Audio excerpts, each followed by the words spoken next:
Wouldn't it be amazing if there was room for tax cuts and room to deal with inheritance tax, which affects incredibly few people? And you will be making a statement of priorities.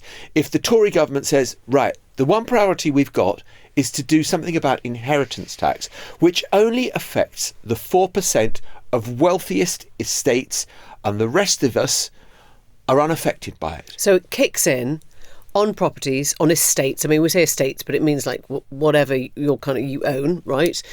It kicks in on anything over £325,000 at 40%, a flat rate, nothing to do with your earnings, nothing to do with any tax you've previously earned.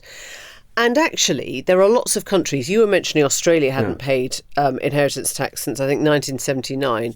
New Zealand, Canada, I'm looking down, Mexico, Hong Kong, Estonia, Singapore.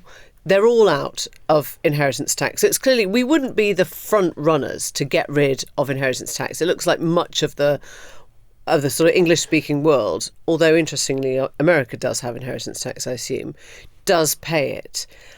I think the problem with getting rid of it at this point, and this is a point that Labour have sort of flagged up very loudly and vocally, is that it would save Rishi Sunak's own family almost £300 million.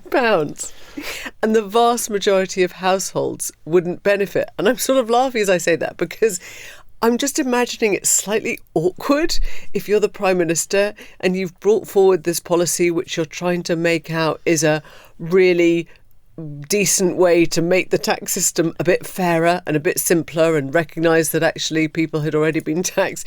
And you suddenly go, oh yeah, and it also does land me another £300 million. It's not going to be a great look.